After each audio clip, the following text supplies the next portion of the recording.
Well, if you've seen one at any sort of relative distance, you know that elk are they're majestic creatures, and they're also one of Idaho's major big game animals. But that's during the fall.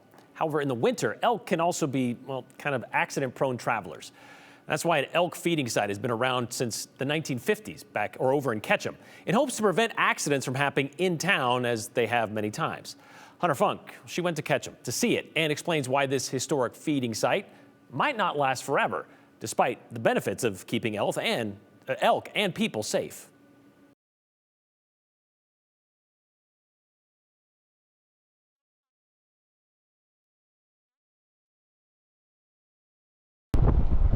Nearly every year. Was it up here? For about 75 years.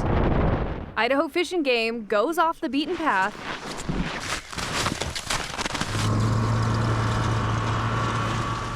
loads up the sled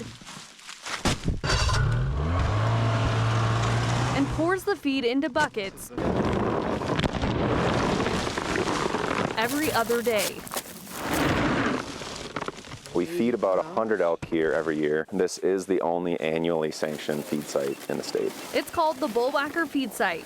Ask wildlife biologist Eric Van Beek how to spell it. We were talking about it on the way up here. It's one of the biggest debates.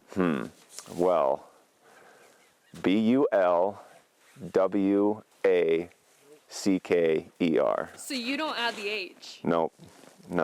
And it's going to be debated. That's going to be debated between our regional staff, but I don't add the H anymore. And instead of 2 L's? 2 L's, huh? Well, I changed it. Bullwhacker spelling is for you to decide. I'm going to start spelling that way from now on. Fish and Game doesn't know the reason for the name. I think it's better if it stays a mystery. Now, the site isn't for the public to go out and feed the elk. Typically, we try not to feed wildlife in Idaho. We discourage people from feeding wildlife anywhere. However, in this situation, we're trying to keep these elk out of other places where they shouldn't be, which is downtown Ketchum. During the winter, you could say elk like to take on new hobbies, but it often ends poorly. This elk got tangled in a tomato cage, this one in a tennis net, and this one couldn't figure out how to use a sled.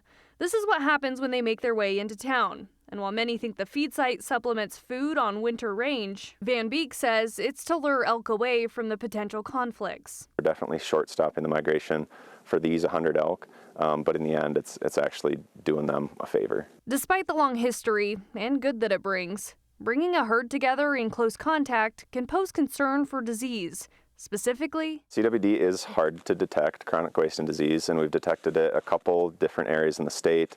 The closest area is about 100 miles in a straight line. Fish and Game says they do a lot of monitoring, especially during hunting seasons.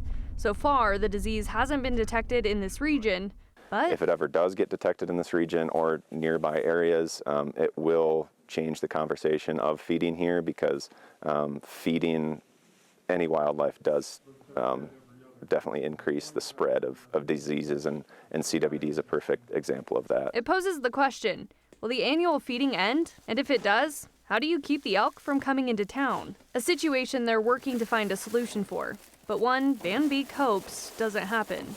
We hope, yeah, we hope. We'd like to, and it's an ongoing conversation. We don't want to feed wildlife. We don't want to be feeding these elk. It's out of necessity. So it's a conversation every year. Should we be feeding? Is this the year to stop? And then what happens to those elk afterwards? So it's a continual conversation, but if we can keep it going and keep these elk happy, it's something we're going to keep doing.